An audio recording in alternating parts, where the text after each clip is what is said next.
And now, a message from our sponsor, Wilfrid Laurier University. With Laurier's 100% online degree programs, you can earn your undergraduate or graduate degree from a top-ranked university with an academic and institutional tradition that is over 100 years old. Choose from a Bachelor of Arts in Policing, a Bachelor of Arts in Criminology and Policing, Master of Public Safety, and 5 graduate diplomas in the areas of Emergency Management, National Security, Countering Crime, Border Strategies, and GIS and Data Analytics. Transfer credits apply for basic constable training towards a BA in policing. For more information, visit www.laurierpublicsafety.ca. Hello, Blue Line the Podcast subscribers. We hope you are doing well and welcome back to another episode of Blue Line the Podcast. I'm Brittani Schroeder, editor of Blue Line magazine. Today, we are joined by several members of the Canadian Police College. Filomena Silva is the manager for academic standards and learning development. Melanie Bilodeau is the director of the Police Sciences School. Danielle Bercier, Rosemarie Meretei, and Robin Bruneel are all instructional designers at the CPC, and Dave Richard is an instructor at the CPC. Welcome, everyone, and thank you for joining me today. Hello. Thank you for having us. Thank you Happy to be for here. having us. Awesome. So before we start in on the questions, I just want to say a very happy anniversary to the CPC. This year, you are all celebrating the 45 years of excellence in training. The CPC provides advanced specialized training and education to police and other organizations that have a mandate in law enforcement or who support public safety in Canada and internationally. The institution remains cutting edge by introducing alternate training delivery methods and embracing innovation and technology. In this podcast episode, we will be chatting about the CPC's academics, how courses are created, and what it's like to be an instructor for the college. So for my first set of questions, I would like to direct them to Filomena and Melanie. I would love to hear about the importance of the academics to the CPC mandate, the role that the academics play in the overall success of the college, and how the academics have evolved since the opening of the college 45 years ago. Well, thank you. I'm very happy to be here. So pertaining to your first question, how important is academics at CPC? We play a big role within CPC and the products that it delivers in helping to ensure that the RCMP delivers its mandate, which is to provide advanced police training to law enforcement within Canada. We also ensure that the CPC develops and delivers effective training to various organizations with a rigorous standardized approach. Our team ensures that the college has a consistent level of quality in all of the courses that we deliver and instructional material that is delivered in a classroom. And in a classroom, due to COVID, it could be in a traditional classroom or in the virtual environment. Right. Also, we look at the trends and the needs of law enforcement evolve, and it is important for the college to be able to deliver courses that will meet their expectations with the latest technology to enhance the students' experience in the classroom. Academics ensures we have a stringent, dependable process for evaluating and changing the courses when and as required. We also work with instructors to ensure they have a clear understanding of standards and expectations in instructional design and in its delivery. We ensure through established partnerships that our courses are put together in such a way that they can be looked at from academic institutions for advanced credits towards some of their undergrad or maybe postgraduate degree programs. We also ensure that SMEs who come from, not only from the RCMP internally, but also from the greater law enforcement community, government departments within Canada, and even internationally, to have the capacity to deliver training to the highest standard that is required for the CPC. And having that variety in the classroom definitely enhances the learning experience as well. We have key partners that we also work with. CPKN, the Canadian Police Knowledge Network, is definitely a partner that we also turn to when we need any help with our courses. What role do academics play in the overall success of CPC? Well, I think we play a huge, key, significant role in the overall success of the CPC. If we succeed in front of the classroom, the college succeeds as well. We play a role behind the scenes through the design and development of the training product from the beginning to the end. We focus on the quality of the product as well, and we ensure that every product remains current by ensuring it is reviewed at least every 3 years or sooner if it's required, especially with our courses in our technical crime unit that is constantly changing software and technology, and also as well within our forensics group as well. But I'll let Dave speak to that. And also through the extensive research and consultation that takes place within our internal and external resources as well. Academics ensures consistency in every delivery of every product. My team of instructional designers, we are not law enforcement. We are all public servants. So I strongly believe that we bring different perspectives to what training is and what academics is, in conjunction with working with our instructors who are all law enforcement. How has academics evolved? Oh my God, since the opening of CPC 45 years. Well, I started at CPC in 2007. So I have seen lots of good changes and much more to come. Definitely, as the demand for more advanced and specialized training evolves, so does the way that we approach the instructional design process. A paper trail that exists for every course delivered at CPC through standardization documentation, which includes our course training standards, our audit reports, our evaluation tools, our rubrics, our end course survey reports. Everything that touches the course is standardized for every training that we deliver. Since 2012, we introduced a series of academic directives which supports and guides decisions that are made by the training unit pertaining to issues that may arise within the classroom, whether it's the traditional classroom or the virtual classroom. Since 2013, we have imposed that after every course delivery, every participant is provided an opportunity to provide feedback on the training that they received. And this is crucial to us for how we modernize the course for the next delivery and so forth. Since 2015, we have successfully entered into academic partnerships through articulation agreements with some academic institutions that have provided advanced credits for some of our courses, and that speaks to the high level of excellence that we bring our courses to. Wilfrid Laurier University has provided advanced credits towards their BA in policing. Regina University and Charles Sturt University from Australia have also provided advanced credits towards their leadership degrees.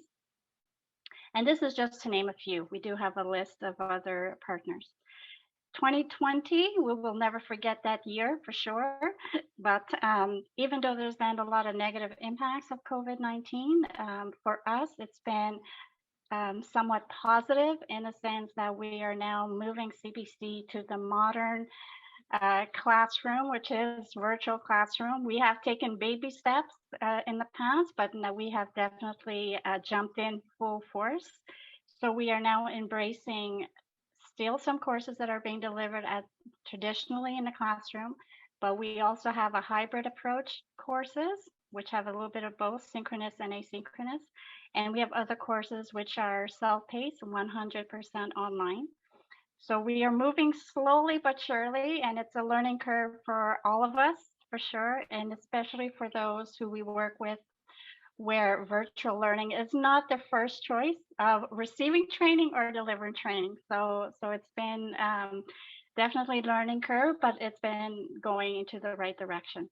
We also the introduction of new technology and modern technology in a classroom, and the need for specialized software needed for the creation and development of software from my team. It's also something that's quite new. In 2021, CPC officially launched its adjunct faculty program, which is designed to build capacity for training delivery. And this is through our partners having, using their expertise in the areas that we require in order to deliver training, which has become very important. As well, in 2020, because of the restrictions imposed by COVID-19, the need for training within law enforcement has not changed, probably has increased. Because of those restrictions, we Started with a regional delivery model where we take courses on the road, and some courses that we thought we'd never see taken on the road. For example, in our technical crime unit, we have done it, with some challenges for sure, but it's turning out to be a very positive initiative. And with the support of our partners, we're seeing day to day more of a request to take our courses on the road through this regional delivery model. So in closing, from my end, because I know there's others that would like to have the opportunity as well to talk.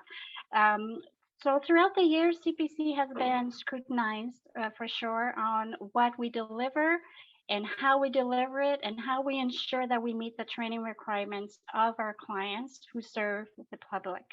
So because of that, the rigor standards that we impose from my group, there's a reason for it and there's a need for it as well.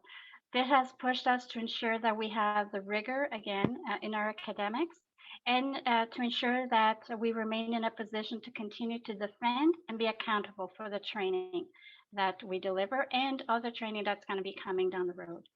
This also ensures that the training is transferable, that it is relevant, and that it is applicable to the reality of the work environment of our clients who serve the general public. That's so awesome. You gave me so much amazing information. One follow-up question that I would have, you mentioned that you and your team update the courses every 3 years or earlier.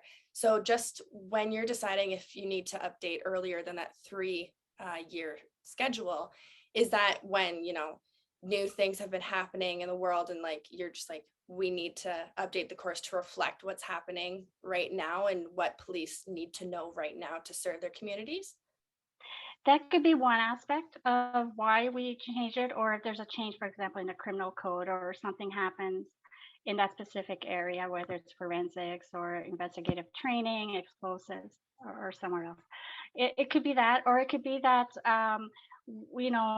through the feedback that we get at the end course survey, through that feedback, there may be something that is flagged and said, listen, okay, maybe we need to touch this a little bit more, or we need to, add a little bit more content in a specific area, or we need to maybe look at our target audience for that specific course and maybe change it or add to it. So there's different aspects of a course that can change at any time. Okay, that makes sense. Thank you. Now turning some questions over to your team of instructional designers. I know you're very proud of them. So these questions are going to be for Danielle, Rosemary, and Robin. And you guys can feel free to, whoever feels like answering, you guys can feel free. My first question would be, what is the benefit in working directly with the course instructors in the design of this police training? Yes, I can actually take on that question. Well, I would say there are multiple benefits, but if I had to boil it down into one statement, I would say that it makes ground for, what we could call effective collaboration. Because although we often speak in terms of client-to-client relationship, I really like to think of it as a partnership, because both the instructor and the instructional designer, we do share the same goal, which is to bring the best quality in the training. So if I was to boil this down a little bit further, I think I could name 2 elements to it as well. The first element is that the instructor brings their expertise.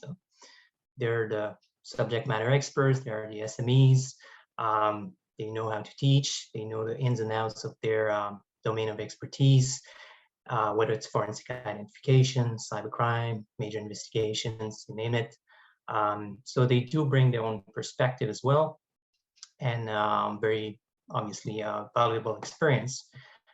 Second element is that we're obviously not just talking about one brain here. The instructor comes with an expanded network of people within and outside the organization, and so they do give us access to that network to, let's say, start a focus group or just to learn from our peers. So yeah, I would say that altogether those factors contribute to in fine bring the best quality in the training. Amazing. And could you give us a concrete example on how this translates into your job? Yeah, sure. So there's this new course that on forensic identification that we're currently putting together with Dave, who's with us today. So Dave is one of the best expert in the country when it comes to forensic identification and fingerprint comparisons specifically. And so he provided me with very relevant content right from the start to get me started on the project, to kind of understand, where we're going and where we're coming from and where we're heading with this project. And on my end, my background is not in policing, but I came as an expert in instructional design specifically, and so I presented Dave with some tools that we're using when we built, in this particular case, an online training. So we have very specific tools and methodology that we use and work with. So I presented him with like a storyboard, for example, which we use as like kind of the backbone of an e-learning course. We use the Bloom's taxonomy that we use to write learning objectives and how to kind of structure your course accordingly. And also questions such as how an ID can be translated into an online interaction within a learning management system. So we do have some limitations sometimes. So I address those things with them. And so we both bring very specific like skills and knowledge that kind of, I would say, complement each other. And the fact that we're both, let's say, on site allows for a lot of back and forth between the two of us. So we often meet and check in and kind of validate what one has come up with in moving forward. So if just to conclude quickly on this, like I would say that I don't want to deny the importance of the human factor as well in it, because if you do have good relationship with the people you're working with, it becomes a strong asset, right? So the quality of the product will also manifest at the end. So I think that's a very important piece of it too. And so again, here at the Canadian College, we do have the opportunity to work, hands on side together. And so, from my perspective, to work directly with the instructor is clearly an asset and an advantage. That's wonderful. And Danielle and Rosemary, would either of you like to expand on, what are some of the most important elements in working together? Sure, I can talk to that. I don't think there's only one most important element in working together, but a combination of many. So, for example, communication. Effective communication is an important part of teamwork, and it involves updating each other and never assuming that everyone has the same information. Being a good communicator also means being a good listener. So by listening to the teammates and the colleagues, you show them respect, which is essential to the trust-building relationship. Ideas are also an important element in working together. Instructors and designers are looking at the course and its content from entirely different perspectives. Different perspectives may be worth listening to when developing a course, and it's important to ensure that all team members feel listened to and valued at all times throughout the project. And of course, collaboration. We want to involve all parties, whether it be the instructors, the subject matter experts from the very beginning. By involving them in the discussion from the beginning, they're required to take equal ownership on decision made for the project. And finally, defining expectations. In the kickoff meeting, we will set out the roles and the responsibilities for everyone involved in the training project. I love that. I love that you were talking about like that trust relationship between you guys. And I just love the term kickoff meeting. And, it just sounds like it's such a fun process as well, just like the collaboration between the designers and the instructors. That's so awesome. Rosemary, would you want to touch on how you guys determine the completion date for a course? Sure. Determining the completion date, it's funny because we actually touched on this last week, Danielle and Robin and I.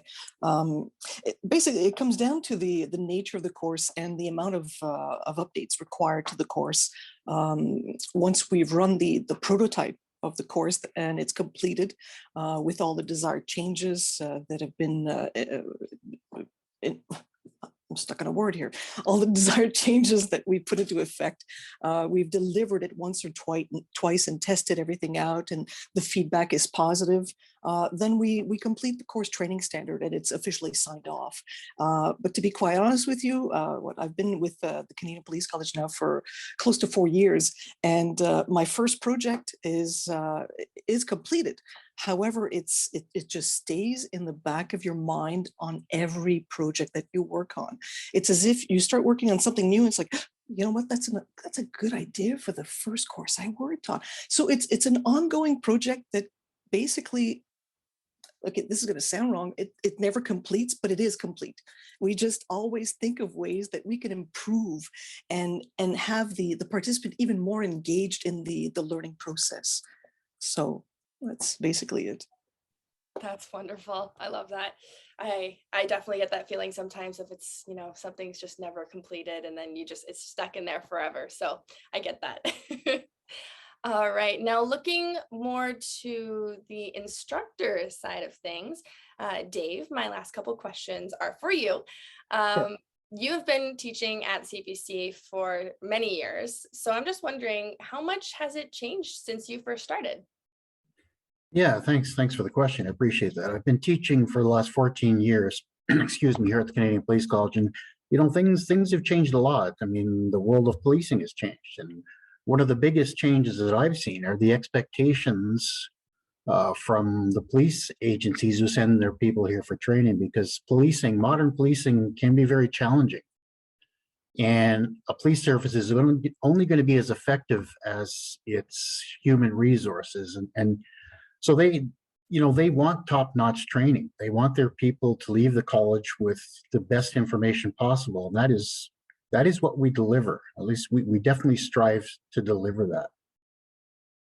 So, and the academic part of it has really, I think, played a crucial role in it. Something as simple as a course training standard. I mean, this is really important. And I sort of liken it to when I approach a complex crime scene. I don't just run in and start processing the scene. I need to stop and plan. And that's what your CTS does for you. It makes you stop because I know the information I need to get out to the people involved. But if I don't have a plan, then there's a chance that I'm not going to be given effective training. So it's an integral part of what we do.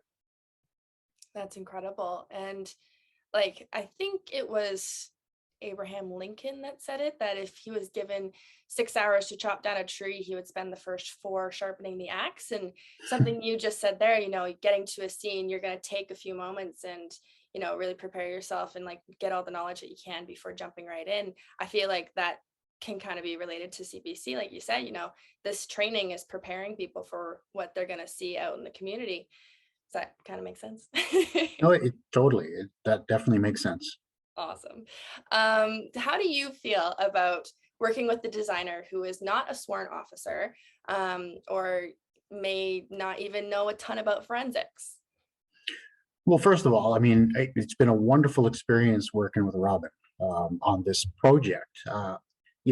Putting a course online is a first for me, and I had no idea how much work was involved.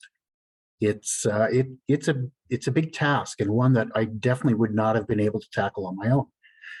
Now, one of the things that you find after you've been teaching for a while, and if you're an expert in a given area, you sometimes forget that not everybody has the same knowledge base that you have.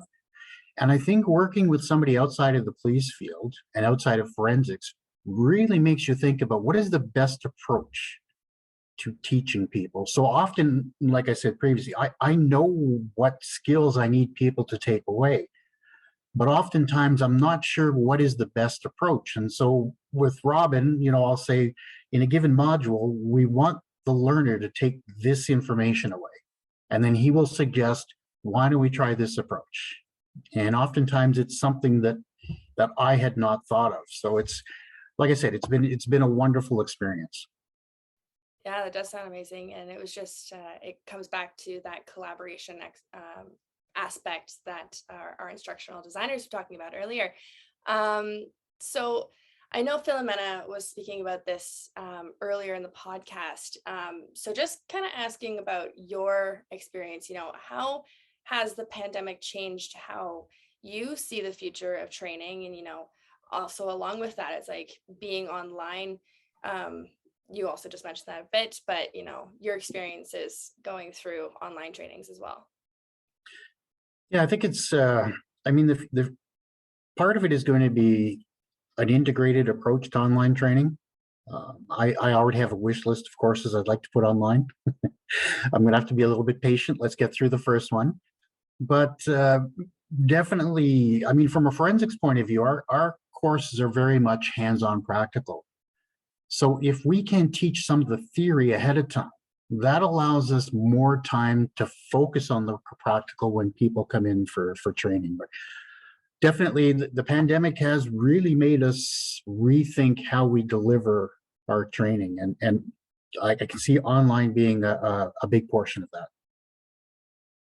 Yeah, for sure. Just, I obviously wasn't in school during the pandemic, but I just think back to my school days when I was at university, and, taking classes online even back then was just so new. So I have to applaud you guys for being able to be, that agile and being able to take your courses online and, get the training out to your students as best you could. Like, my applause is to you guys. Just a side note.